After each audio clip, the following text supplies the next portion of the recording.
বিসমিল্লাহির রহমানির রহিম। এমকেকে এগ্রো ফার্মের পক্ষ থেকে আপনাদেরকে অনেক অনেক প্রীতি ও শুভেচ্ছা। প্রিয় দর্শক, আজকে আমি আপনাদেরকে ঘাস খেতে নিয়ে এসেছি। দেখছেন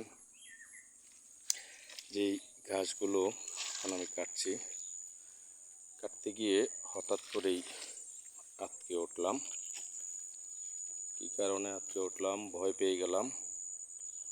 কয়েকটি পোকামাকড় আমাকে ঘিরে রেখেছিল এবং কামড়ও দিয়েছে, আমি যেটা দেখি নাই। আপনারা যাতে করে সতর্ক থাকেন, এই জন্য আজকের এই ভিডিওটি করা। সাথে সাথেই আমি মোবাইল নিয়েছি এবং ভিডিওটি করছি। দেখাই আপনাদের কি সাবধানতা অবলম্বন করবেন ঘাস কাটতে যেয়ে। দেখেন কত ভয়ঙ্কর পোকা। যে পোকাগুলো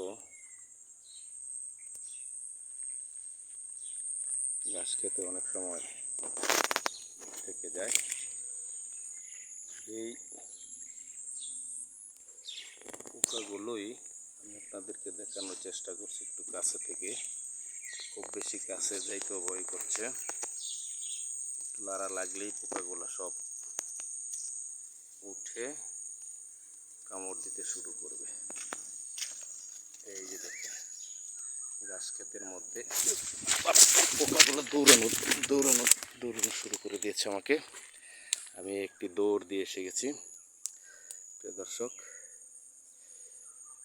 ভয়ের কারণ, খুব সাবধানতার সহিত আপনারা ঘাস কাটবেন।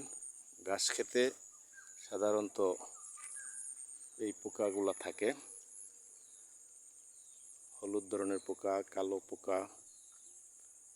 কালো পোকাগুলো আরও বেশি মারাত্মক, লালচে ধরনের। আর সাপও থাকে ঘাস ক্ষেতের মধ্যে, অনেক সময় বিষধর সাপও থাকে।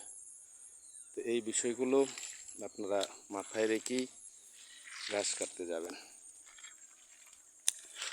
এই যে দেখছেন, এই জুতো কিনে নেবেন, এই ধরনের জুতা পরে তারপর ঘাস খেতে যাবেন, যাতে করে আপনার সেফটি থাকে পায়ের মধ্যে।